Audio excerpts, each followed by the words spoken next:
प्यारे भाइयों और बहनों,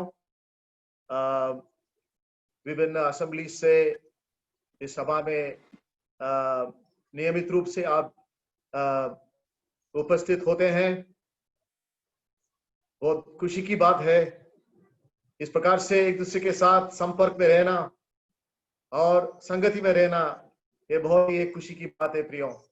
परमेश्वर की स्तुति हो कि इस समय पर परमेश्वर हमें ये इस प्रकार के माध्यम को उपलब्ध किया है और हम एक दूसरे के लिए निरंतर प्रार्थना हम करते रहेंगे कि परमेश्वर की जो प्रोटेक्शन है, सुरक्षिता है, हम पर हमेशा बने रहे। हम आज जी रहे हैं, अनेक लोग इस संसार से चले गए हैं, कोरोना के वजह से हो या और दूसरी बीमारी की वजह से हो, लेकिन आज आप और मैं जिंदा है, ये केवल परमेश्वर के अनुग्रह है। और परमेश्वर हमारे सारे जरूरतों को पूरा करता है समय समय पर, हमारे सारी चिंताओं को हटा देता है, मिटा देता है, उसके अद्भुत शांति को हमारे दिलों में भर देता है। एक विश्वासी होने के नाते हमारे लिए एक बहुत ही एक धन्य एक स्थिति है परमेश्वर के सामने कि हम परमेश्वर के भरपूरी के आनंद और आशीष हम अनुभव कर सकते हैं इन दिनों में। और आइए मैं धन्यवाद देना चाहता हूं बोपड़ी कलीसिया को कि उन्होंने इस प्रकार के जूम मीटिंग्स समय समय पर वो आयोजित करते हैं और अनेक विश्वासियों के लिए ये एक आशीष के कारण है प्रियो। और इस प्रकार से इन दिनों में परमेश्वर इस प्रकार के एक सेवकाई का आरंभ किया है।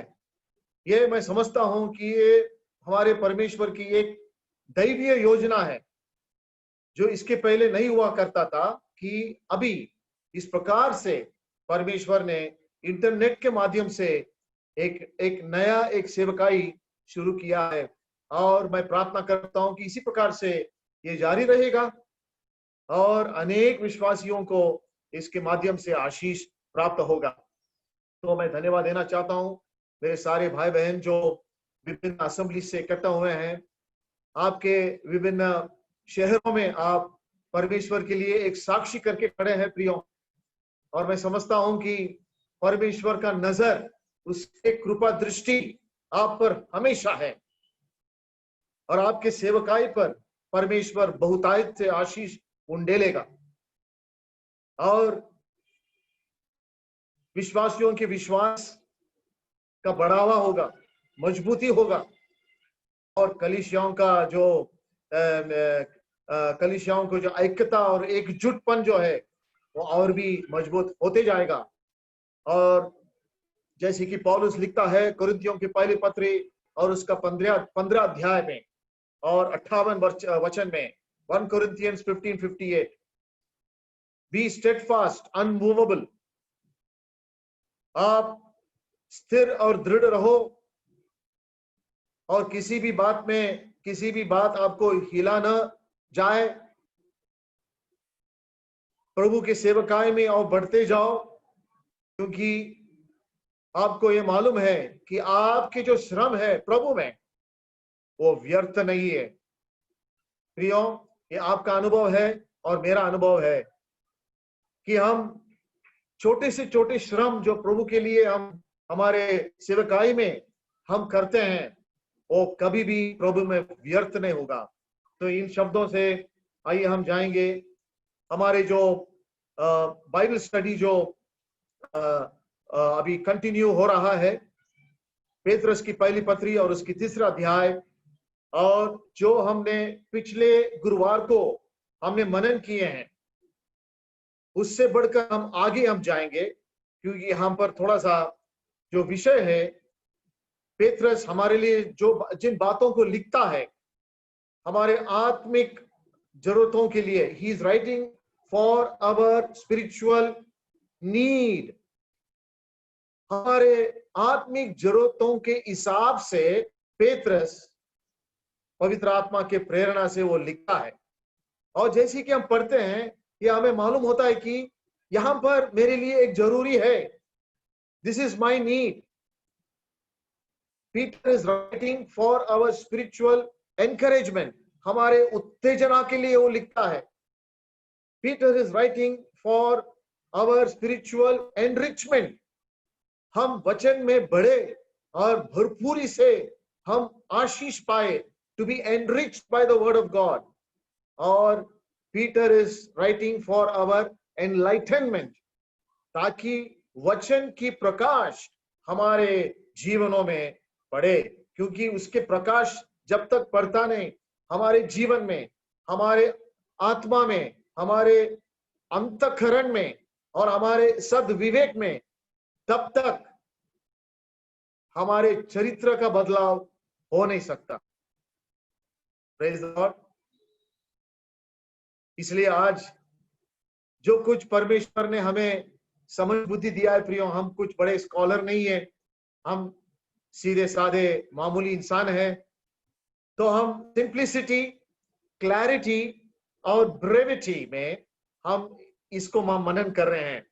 धीरे धीरे छोटे छोटे विचार जो पवित्र आत्मा हमें दिखाते आ रहा है, कदम कदम से आगे बढ़ने के लिए हम प्रयास करेंगे प्रियो. हमें बड़े बड़े बात सीखना नहीं है. पेत्रस हम जैसे एक मामूली इंसान था, वो गिर के उठा है, लेकिन हम अनेक बार गिरते हैं प्रियो. हमें कोई हम में हमारे भीतर कोई अच्छाई नहीं है. एक गीत है, I owe it all to Jesus, I owe it all to him. If ever any good is found in me, अगर मुझ में कोई अच्छाई हो, मैं खुद, मेरे स्वभाव में अच्छाई नहीं है, लेकिन अगर खुद मेरे में इतना भी अच्छाई हो, वो केवल और केवल कलवारी क्रूस के वजह से है. If ever any good is found in me, it's only because of Calvary. It's only because of Calvary. परमेश्वर हमें, हमारे भीतर, हमारे अंदर एक अनुग्रह का कार्य कर रहा है पवित्र आत्मा के द्वारा.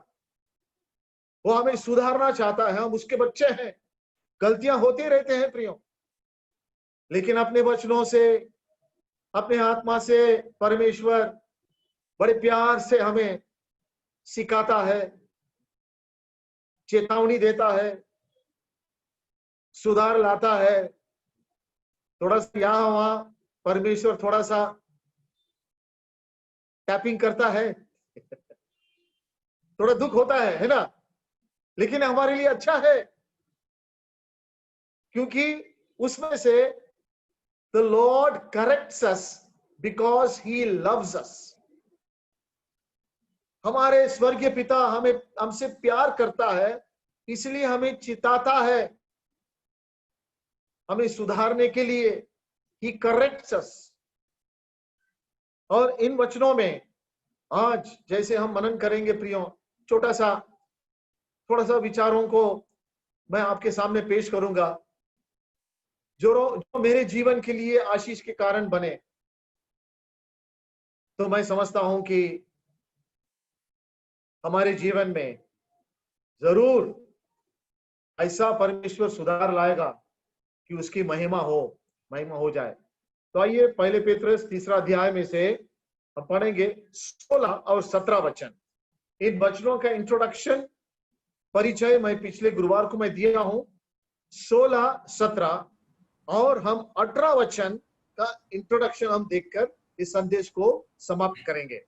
16 और 17 और 18, 16, 17, 18. 1 Peter chapter 3, 16, 17 and 18. कोई किसी भाई ने पढ़ा तो I would very much be grateful. I appreciate. विवेक भी शुद्ध रखो, इसलिए कि जिन बातों के विषय में तुम्हारी बदनामी होती है, उनके विषय में वे जो तुम्हारे मसीह अच्छे चाल चलन का अपमान करते हैं लज्जित हो. क्योंकि यदि परमेश्वर की यही इच्छा हो कि तुम भलाई करने के कारण दुख उठाओ, तो यह बुराई करने के कारण दुख उठाने से उत्तम है. इसलिए कि मसीह ने भी अर्थात अधर्मियों के लिए धर्मी ने पापों के कारण एक बार दुख उठाया ताकि हमें परमेश्वर के पास पहुंचाए। वह शरीर के भाव से तो घात किया गया पर आत्मा के भाव से जिलाया गया। परमेश्वर अपने पढ़े हुए इन आ, आत्मिक वचनों पर बहुत आयते आशीष दे। तो पिछले बार हमने प्रियो 3 सब्जेक्ट्स को हम देखे थे। पेत्रस यहां पर हमें लिखता है कि how to cultivate the love of God, परमेश्वर के प्यार को किस प्रकार से बरकरार रखना। और दूसरी सब्जेक्ट हमने देखा how to practise the lordship of Christ, प्रभु यीशु मसीह के प्रभुत्व को असलियत में हमारे जीवन में किस प्रकार से लागू करना। How to cultivate the love of Christ, यानी कि एक दूसरे के साथ हमारे रिश्ता। And how to cultivate the lordship of Christ, प्रभु यीशु मसीह के प्रभुत्व को हमारे जीवन में किस प्रकार से लागू करना।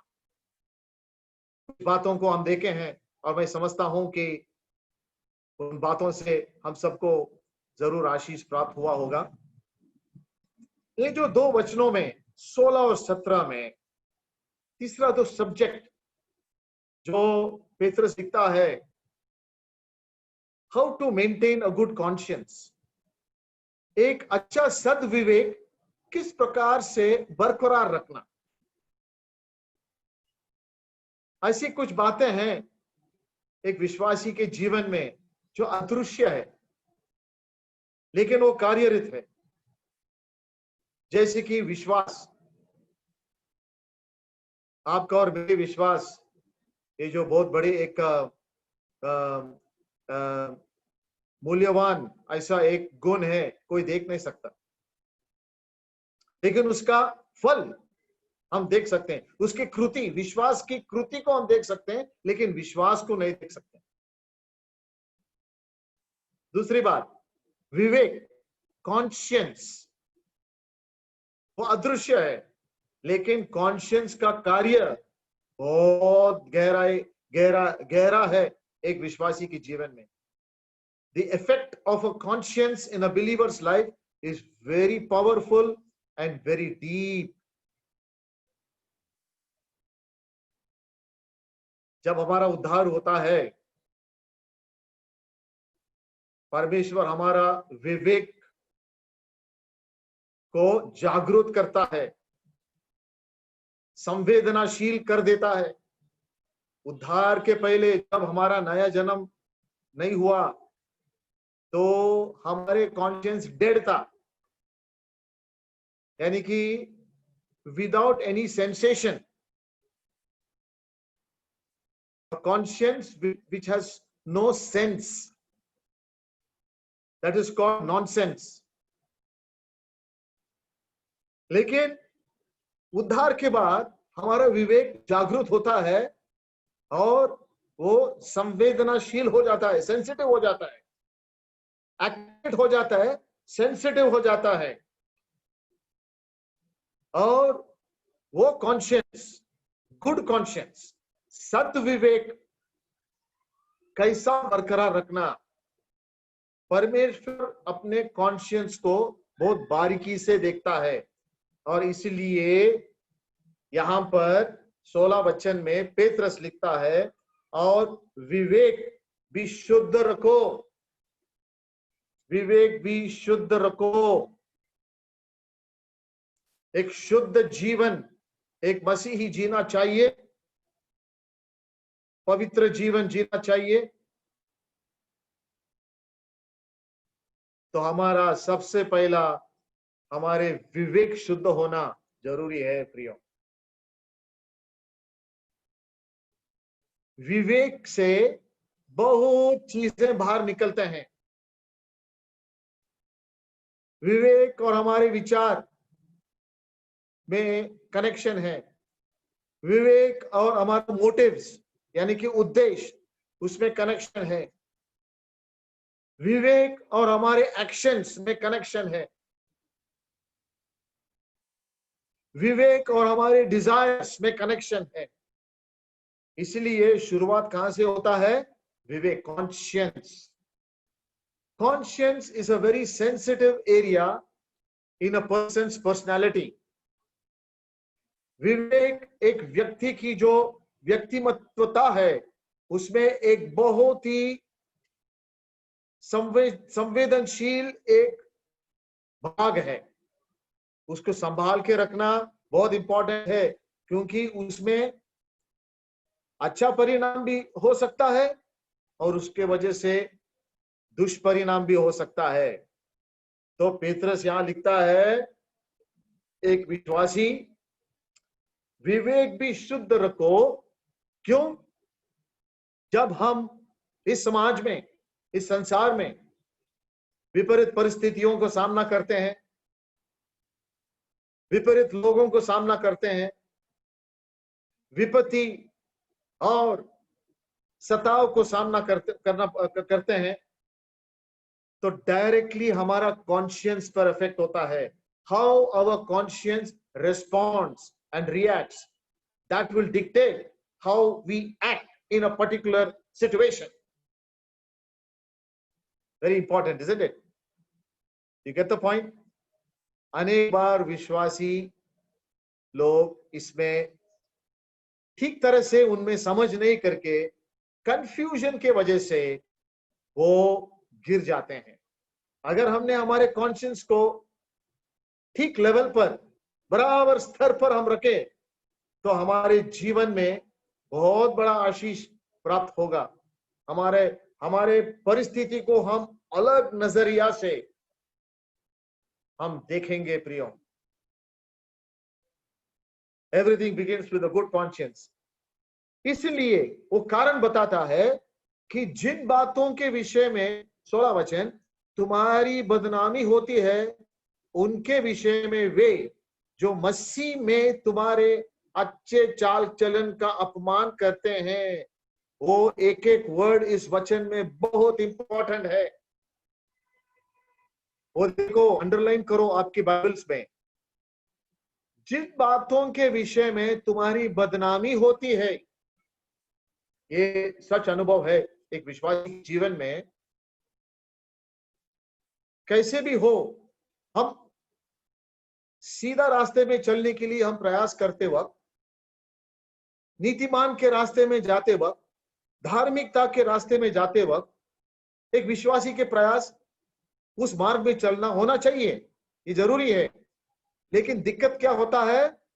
जिन बातों के विषय में तुम्हारी बदनामी होती है, अनेक विषय में वे, यानी कि लोग जो देखने वाले हमारे तरफ, यदि हम नीतिमान के मार्ग में हम चलते हैं, भलाई करने में हम आगे बढ़ते हैं, फिर भी हमारे बदनामी करने के लिए प्रयास करते हैं।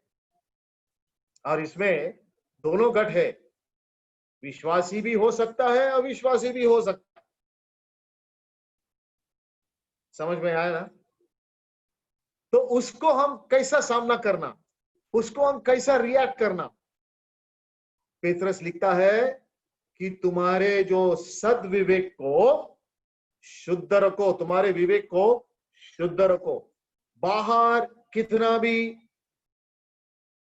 विपत्ति या सताव की परिस्थिति हो, तुमको सामना करना पड़े, विवेक को संभाल के रखो। Keep your conscience clear. You have to stand before your conscience. हर एक इंसान अपने विवेक के सामने नंगा हो जाता है।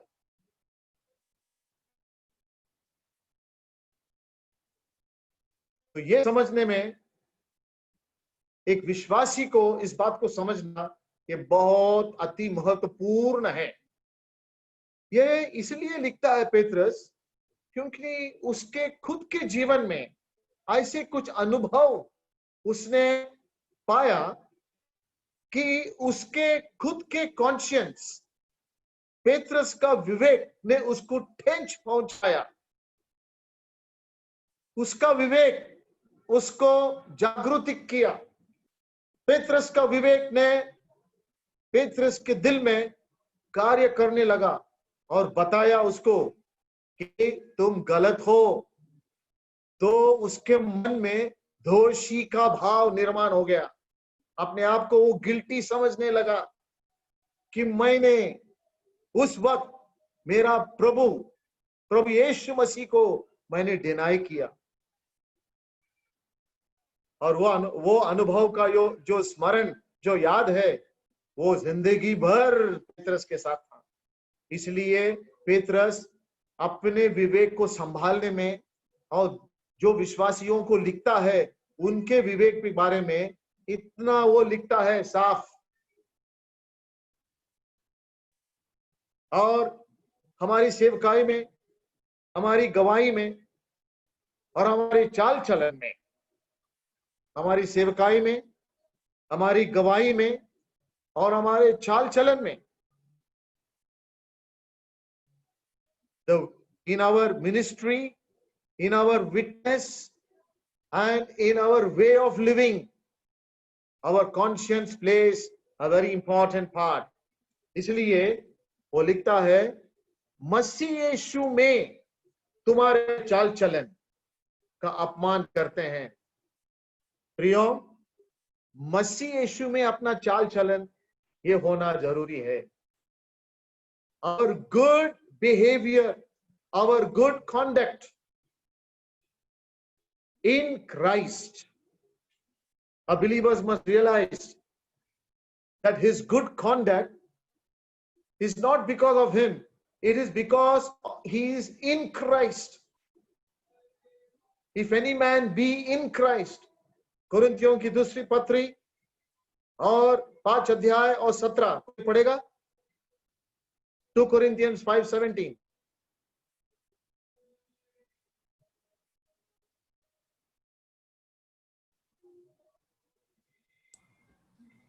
Somebody can read. सो यदि कोई मसीह में है तो वह, यदि कोई मसीह में है, यानी कि एक विश्वासी बॉडी, सोल एंड स्पिरिट, शरीर, प्राण, आत्मा पूरी रीति से मसीह में है। नया जन्म पाने के बाद यदि कोई मसीह में है, उसका क्या होता है? तो वह नई सृष्टि है। नई सृष्टि है। तो नई सृष्टि में एक विश्वासी को नया कॉन्शियंस मिल जाता है, उसका कॉन्शियंस भी नया बन जाता है। और आगे पढ़ो। पुरानी बातें बीत गई है, देखो वे सब नई हो गई है। क्या नया हो गया है? अच्छे चाल चलन, हमारे कॉन्डक्ट, हमारे बर्ताव, हमारे नियत, हमारे नीति, वो नया हो गया है। क्यों? मसीह यीशु में पुराने बातें बीत गई हैं, सब कुछ नया हो गया है। तो यहां पर पेत्रस लिखता है, जो मसीह यीशु में तुम्हारे अच्छे चाल चलन।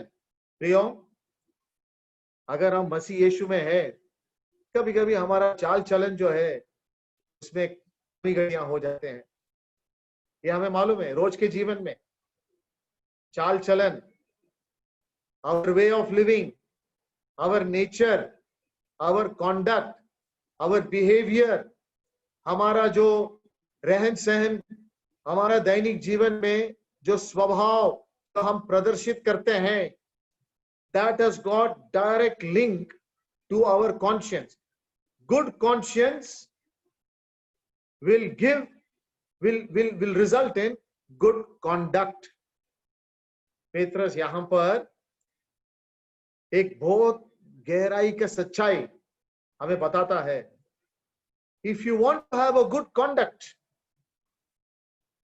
if you want to have a godly nature, a godly behavior, privately, in the family, in the society, and in the church, beloved, everything begins with the good conscience.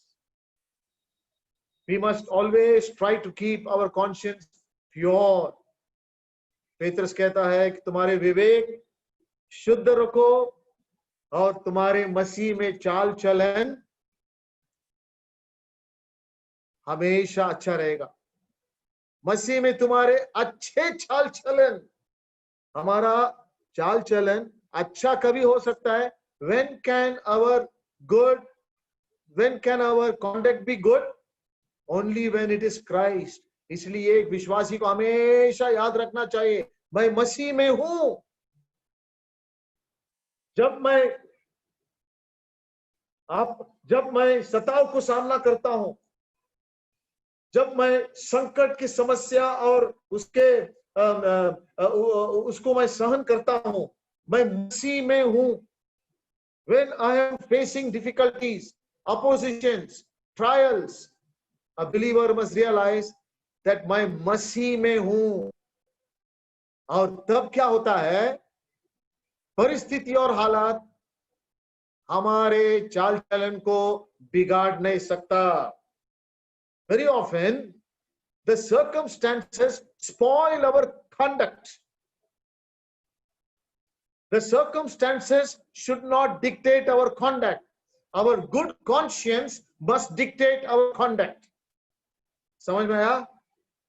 समझ में आया आपको? विश्वासी के जीवन में ये बहुत बड़ी प्रॉब्लम है। We allow circumstances and external conditions to mold our conduct. हमारा चाल चलन को बाहरी परिस्थिति कंट्रोल कर रहा है। नहीं, पेत्रस लिखता है, उसके अनुभव से लिखता है, you must allow your good conscience, your pure conscience to control your Christian conduct because you are in Christ. हमेशा हम सोचना चाहिए कि हम मसीह में हैं, इसलिए हमारा चाल चलन अच्छा है। जब ये भूल जाते हैं और शैतान हमें कंट्रोल करने लगता है, तो हमारा कॉन्डक्ट जो है वो बिगड़ जाता है। परिस्थिति हमारे कॉन्डक्ट को कंट्रोल करने लगता है तो वो बिगड़ जाता है। और हमारे अंदर जो सद्विवेक है उसको प्यूरिफाई कौन करता है? पवित्र आत्मा करता है। Our conscience is purified by two things. Our conscience is purified by the Holy Spirit and our conscience is purified by the Word of God. अब देखिए रोमियों की पत्री 2 अध्याय 14 और 15। Romans chapter 2 verse 14 and 15। कोई पढ़ेगा?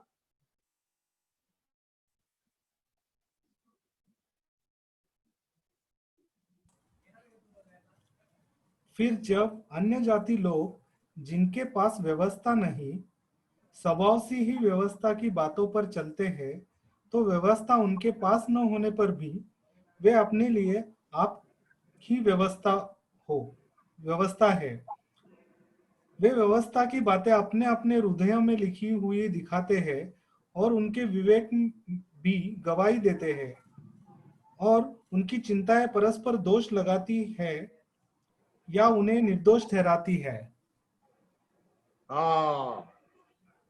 यहाँ पर विवेक, conscience has got the capacity and it enables us to approve or accuse our actions. यहाँ पर लिखा है व्यवस्था की बातें अपने अपने हृदयों में लिखी हुई दिखाते हैं और उनके विवेक भी गवाही देते हैं। Our conscience has got the capacity to witness within us whether we are doing right or wrong. यानी कि एक खिड़की के समान है जिसके थ्रू प्रकाश हमारे हृदय में आ जाता है। कौन सा प्रकाश? परमेश्वर का सत्य का प्रकाश। और अगर उस प्रकाश को पाते हुए हम आज्ञाकारी नहीं बनते और हम अआज्ञाकारी, हम आज्ञा भंग करते रहते हैं, वो खिड़की गंदा होते जाता है और इतना गंदा हो जाता है कि अब प्रकाश उस खिड़की से आ नहीं सकता। ये कॉन्शियस में होता है। A conscious is like a window. इसलिए तीतुस की पत्री 1 और 15 में क्या लिखा है, पढ़िए। तीतुस की पत्री 1 और 15, तीतुस 1 और 15। शुद्ध लोगों के लिए सब वस्तुएं शुद्ध है, पर अशुद्ध और अविश्वासियों के लिए कुछ भी शुद्ध नहीं है। वरन इनकी बुद्धि और विवेक दोनों अशुद्ध है। हाँ, अगर ये खिड़की जो है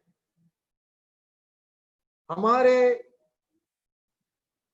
आज्ञा पालन नहीं करने से वो गंदा हो जाता है, उसमें से प्रकाश, सच्चाई का प्रकाश आता नहीं है हमारे हृदय में, तो अशुद्धता हो जाता है।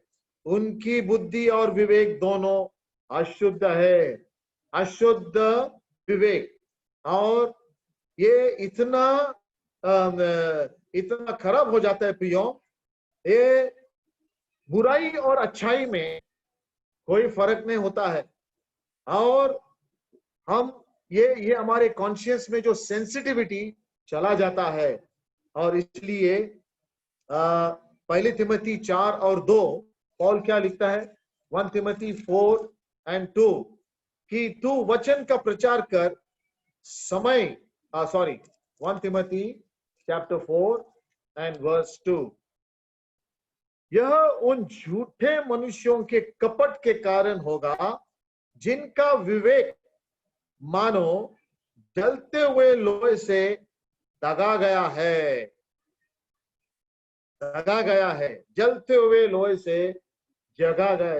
It is no longer sensitive. और इतना कभी कभी विवेक इतना विश्व भर जाता है, वो पूरा चीजों को भी मान्यता देने लगता है। और इसलिए इब्रानियों की पत्री 10 और 22 में वो विवेक को क्या कहा जाता है? इब्रानियों की पत्री 10 और 22। Hebrews chapter 10 verse 22। तो आओ हम सच्चे मन और पूरे विश्वास के साथ और विवेक का दोष दूर करने के लिए हृदय पर छिड़काव लेकर और देह को शुद्ध जल से धुलवाकर परमेश्वर के समीप जाए। परमेश्वर को मालूम है प्रियो कि कभी कभी हमारे विवेक अशुद्ध हो जाता है, लेकिन फिर भी परमेश्वर चाहता है कि हम उसके समीप आए। दाऊद जब उसने पाप में गिरा, वो कहता है कि हे प्रभु, मेरे अंदर एक साफ मन निर्माण कर। यहां पर लिखा है इब्रानियों की पत्री और 22 में, सच्चे मन पूरे विश्वास के साथ और विवेक का दोष दूर करने के लिए हृदय पर छिड़काव लेकर। एक विश्वासी इन बातों को सोचना चाहिए कि ऐसा कोई भी चीज हमें दोषी ठहराता है, उसके ऊपर हमारे जो प्रभु यीशु मसीह का पवित्र लोहू का छिड़काव होना चाहिए। और साफ कॉन्शियंस लेकर के हम प्रभु के समीप आ सकते हैं। अगर हमारे कॉन्शियंस अशुद्ध है तो प्रभु के समीप जाना बहुत मुश्किल है। तो प्रभु उसके लिए एक प्रावधान करके रखा है हमारे विवेक को शुद्ध करने के लिए। और इसलिए हम आगे बढ़ते हैं कि एक अच्छा जो विवेक है एक विश्वासी को किस प्रकार से मदद करता है। प्रिय, परीक्षा में, विपत्ति में, तनाव में एक अच्छा विवेक, सद्विवेक किस प्रकार से मदद करता है? वो इस प्रकार से मदद करता है, सबसे पहला कि उसे मालूम है कि जब वो सही करता है, भलाई करता है, वो उसका और परमेश्वर का बीच में रिश्ता अच्छा है, ठीक ठाक है। और इसलिए अंदर से उसके सद्विवेक उसको मजबूत करता है। परमेश्वर के साथ उसके रिश्ता और मनुष्यों के साथ उसके रिश्ता अच्छा। इसलिए विश्वासी का जीवन में हमारे बाहर का काम इंपॉर्टेंट नहीं है। अंदर से हमारे विवेक अगर शुद्ध है तो सबसे पहला परमेश्वर के साथ हमारा रिश्ता ठीक ठाक रहता है। और अगर परमेश्वर के साथ ठीक ठाक है, हमारे जो सह भाई बहन जो है, हमारे जो विश्वासी भाई बहन के साथ हमारे रिश्ता अच्छा ठीक ठाक रहता है, तो इसलिए अंदर से वो मजबूत हो जाता है। हम किसी भी बात से हम डरेंगे नहीं, हम निडर हो जाएंगे, निर्भय हो जाएंगे। और दूसरी बात, एक सद्विवेक, अच्छा विवेक हमारे दिलों में, मनों में शांति प्रस्तापित करता है। अनेक बार है ना, हम अंदर से अशांत हो जाते हैं क्योंकि कुछ ना कुछ दाग है। हमारे विवेक हमें बताता रहता है, हमें दोषी ठहराते रहता है, हमें बताता है तू गलत किया, गलत किया। अगर हमने वो सेटल नहीं किया प्रियो, तो शांति गुल। लेकिन हम अगर हमारे विवेक को, कॉन्शियंस को हम अच्छे बनाए, शुद्ध बनाए, तो हमें अंदर, हमारे दिलों में शांति। और अगर हमारे दिलों में शांति, अंदर अगर शांति है, अंदर हमारे विवेक अगर शुद्ध है, क्लियर कॉन्शियंस है, तो बाहर कितना भी सताव आने दो, हम उसको फेस करेंगे। कितना भी युद्ध बाहर आने दो, हम फेस करेंगे, क्योंकि हमारे दिलों में शांति है। क्यों? हमारे दिल साफ है, हमारे कॉन्शियंस साफ है। बहुत लोग दिल में उनके कॉन्शियंस साफ नहीं, इसलिए हमेशा वो नाराज रहते हैं, नो पीस, एक दूसरे से शांति से बात नहीं कर सकते, क्योंकि अंदर हमेशा, क्योंकि उनके विवेक उनको हमेशा प्रिक करके रहता है। और अंदर से मजबूती कमजोर बनते जाता है। Our inner strength goes down down down. We have to take care of our conscience. If you have to face battles outside, बाहर हमको सब प्रकार के विपरीत हालातों को, परिस्थितियों को मजबूती से सामना करना पड़े, अंदर हमें शांति होना चाहिए और हमारे विवेक अंदर शुद्ध रहना जरूरी है। दूसरी बात, फायदा क्या है? A good conscience removes from us the fear of what other people may know about us. ये अनेक बार ये डर हमारी जिंदगी में रहता है प्रियो, दूसरे लोग मेरे बारे में क्या सोचते, उनके पैरामीटर्स के हिसाब से हम हमारे लाइफ को बैलेंस करने लगते हैं। ये गलत बात है। एक शुद्ध विवेक इतना मजबूत हमें बनाता है कि बाहर लोग कितना भी हमारे विरुद्ध गलत बात कहे, कुछ भी कहे, कोई भी ओपिनियन एक्सप्रेस करे, हमारा अगर कॉन्शियंस क्लियर हो, किसी ने कहा दिल में अगर सच्चाई हो तो दीवार पे मेरे सर क्यों टकराना। बहुत हमारा टाइम वेस्ट होता है ना, लोगों के ओपिनियन को सामना करते करते करते पूरा जिंदगी वेस्ट हो जाता है प्रियो। कोई जरूरत नहीं है, लोग उनके ओपिनियन फॉर्म करने दो, तो कुछ भी तो अपनी बार। आप दिल में सच्चाई होना चाहिए, हमारा कॉन्शियंस क्लियर होना चाहिए।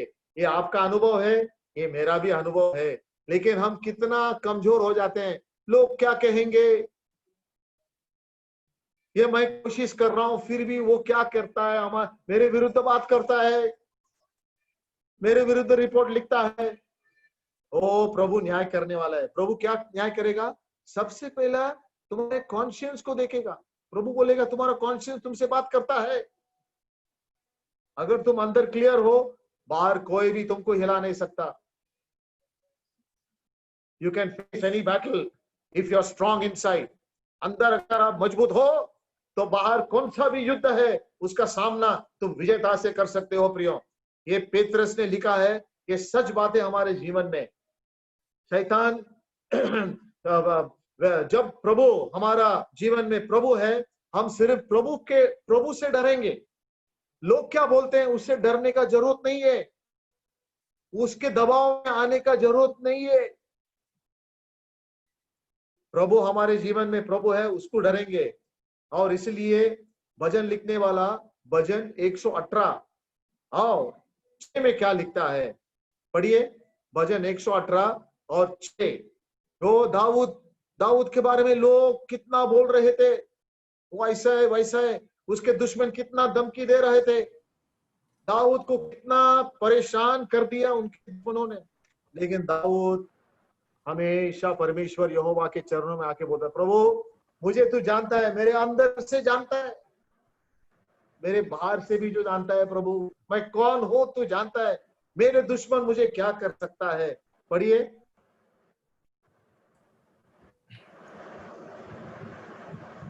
यहोवा मेरी ओर है, मैं न डरूंगा। यहोवा मेरी ओर है। लोग तुम्हारे साथ नहीं खड़े रहेंगे, चलेगा, लेकिन यहोवा मेरी ओर है। आगे पढ़ो। मैं न डरूंगा। मैं न डरूंगा। डर किस बात की?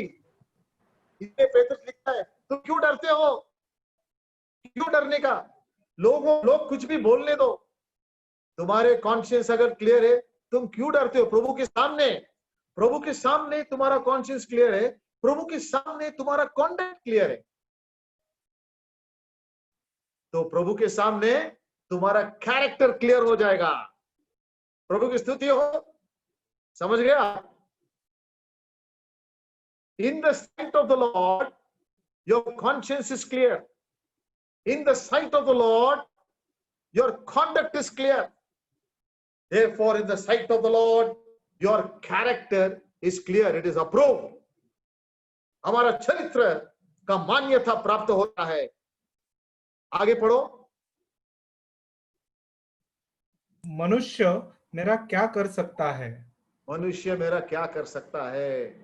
तो यहां पर वापस आते हैं। जो है ये मैं सोचा कि आप लोगों का एंकरेजमेंट के लिए मैं आज ये विचार को मैं पेश करूं। प्रियो, यहाँ पर देखिए पेत्रस लिखता है 16 वचन में, और विवेक भी शुद्ध रखो, इसलिए कि जिन बातों के विषय में तुम्हारी बदनामी होती है, उनके विषय में वे जो मसीह में तुम्हारे अच्छे चाल चलन का अपमान करते हैं, वे लज्जित हो।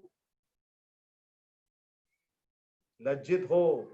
इसलिए आपको निराश होने का कोई कारण नहीं है। क्या करना चाहिए बताओ? हमारे विवेक को शुद्ध रखना चाहिए।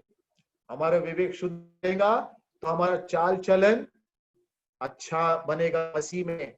हमारा चाल चलन अच्छा बनेगा तो हमारा चरित्र प्रभु की महिमा के लिए अच्छा बनेगा। आगे जाएंगे, आगे पढ़ के कॉन्शियंस के बारे में। अभी देखो, हम देखते हैं कि हमारे जो अच्छे कॉन्शियंस जो है, सद्विवेक, वो क्या करता है मालूम है क्या? ये दुनिया में जो अंधेरा शक्ति है ना, लोग अंधेरे में काम कर रहे। कभी कभी विश्वासी लोग भी ऐसा करते, छुपा छुपी तुम्हारे पीछे, तुमको न जानते हुए कुछ गलत बात बोलते, इधर उधर छुपा छुपी, खुला नहीं बोलते। लेकिन अपने अच्छे विवेक, सद्विवेक, शुद्ध विवेक का परिणाम कैसा होता है? लोगों का अंधेरे में वो प्रकाश डाल देता। एक प्रकार के प्रभावित सद्विवेक। अभी उदाहरण देखो, योसेफ के बारे में हम देखते हैं। पोतीफार के घराने में वो काम करने लगा और उसके विवेक साफ था। उसी वजह से वो पाप करने के लिए इनकार कर दिया, और क्या हुआ? उसको झूठा आरोप लगा गया था और वो उसको जेल खाने में डाल दिया था। उसी प्रकार से हम देखते हैं दानियल के बारे में। उसके जीवन साफ था क्योंकि उसके विवेक शुद्ध था। और लोगों को तकलीफ होने लगी। हम जहां पर हमारे गवाही में, हमारी सेवकाई में, हमारे चाल चलन में अच्छे विवेक से हम धार्मिकता के मार्ग में चलने लगते हैं, लोगों को तकलीफ होने लगता है। क्यों? उनके दुष्टाई एक्सपोज हो जाता है हमारे अच्छे चाल चलन और हमारे अच्छे विवेक के वजह से। तो दानियल को क्या किया उन लोगों ने? उसको भी सिंह के कुएं में डाल दिया। लेकिन उससे भी बढ़कर उदाहरण क्या है? हमारे प्रभु यीशु मसीह। वो उसके जीवन के वजह से लोगों का पापमय हृदय एक्सपोज हो गया। प्रभु यीशु मसीह के शुद्ध पवित्र जीवन के वजह से बहुत लोगों को तकलीफ हुई। उसके लिए क्या किया? प्रभु यीशु मसीह को सलीब पर डाल दिया। इसी का मतलब है, वो लिखता है, जो तुम्हारे विषय में मसीह में तुम्हारे अच्छे चाल चलन का अपमान करते हैं, लज्जित हो, क्योंकि यदि परमेश्वर की यही इच्छा हो कि तुम भलाई करने के कारण दुख उठाओ, यह बुराई करने के कारण दुख उठाने से उत्तम है। लेकिन बहुत बार गड़बड़ हो जाते हैं हमारे जीवन में। इस वचन में से हम सीखते हैं कि भलाई करने के कारण दुख उठाना ये प्रभु को भाता है, प्रभु के सामने योग्य है, स्वीकार योग्य है, एक विश्वासी के लिए अच्छा है। भलाई करने के वजह से दुख उठाना प्रभु की इच्छा है, प्रभु की इच्छा का मान्यता है, और उसमें हमको आशीष का उपलब्धि हो जाता है। प्रभु किसी का घृणी नहीं है। प्रभु को मालूम है उसकी महिमा के लिए, जो भलाई के लिए उनको तकलीफ उठाने पड़े, करने के कारण दुख उठाना पड़ा, तो प्रभु उसके तराजू में उसका बैलेंस करके उसको आशीष देगा। क्यों? ये प्रभु के लिए हम करते हैं, प्रभु यीशु मसीह के लिए। प्रभु यीशु मसीह के लिए जो कुछ हम करते हैं, प्रभु उसका बराबर उसका प्रतिफल हमको 100% हमको देगा। खुद के लिए हम करते हैं वो लॉस, लेकिन प्रभु के लिए हम दुख उठाते हैं और प्रभु के लिए हम हानि उठाते हैं, और हम प्रभु के लिए कुछ भी हम करते हैं भलाई करने के कारण, तो क्या होता है? वो प्रभु की इच्छा, प्रभु की इच्छा में आशीष है, प्रभु की इच्छा में भलाई है, प्रभु की इच्छा में प्रगति है, प्रभु की इच्छा में बढ़ोतरी है, प्रभु की इच्छा में फल है। लेकिन यहां पर यह बुराई करने के कारण दुख उठाने से उत्तम है। लेकिन बहुत बार विश्वासी लोगों के जीवन में, मेरे जीवन में भी, हमारा कभी कभी क्या होता है, बुराई करने के कारण मुझे दुख उठाना पड़ा।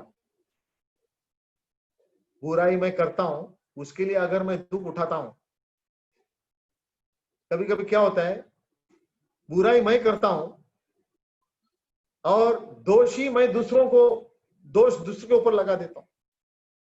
अगर मैं कुछ गलत किया, उसके लिए मेरे को उसका फल मिलेगा ना। तो यहां पर पेत्र लिखता है, तुम बुराई करने के कारण अगर दुख हुआ, उसमें तुम्हारा फायदा नहीं, उसमें तुम्हारा नुकसान है। लेकिन बुराई, अच्छाई, भलाई करके तुमको दुख उठाना पड़ा, ये प्रभु को स्वीकार योग्य है, उसकी इच्छा के अनुसार है, ये प्रभु की इच्छा है। और धीरे धीरे आगे बढ़ते हुए प्रियो, ये हमको सामना करना पड़ेगा, और विश्वासी को बहुत सावधानी रहना जरूरी है। कभी कभी मैं बुराई करता हूं, उसके लिए प्रभु मुझे सिखाता है, मुझे दुख उठाना ही पड़ेगा। तो इसके लिए शुरुआत कहां से होना चाहिए? मेरे विवेक। और अगर मुझे अच्छा विवेक बरकरार रखना है, तो सबसे पहले मेरे जीवन में पाप जो है उसे कबूल करना।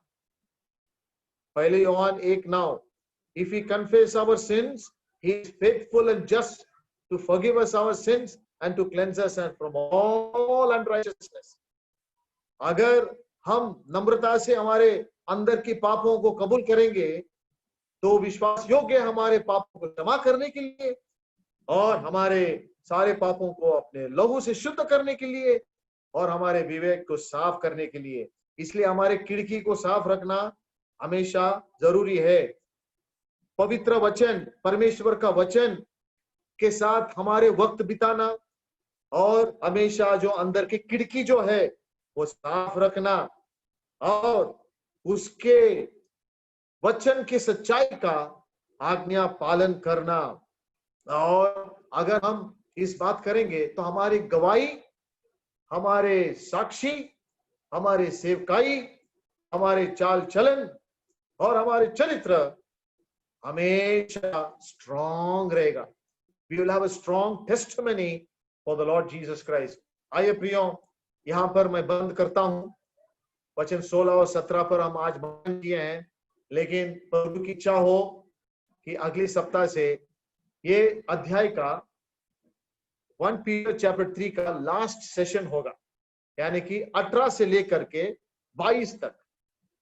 We want to see, मैं आउटलाइन देता हूं, 18 से लेकर के 22 तक।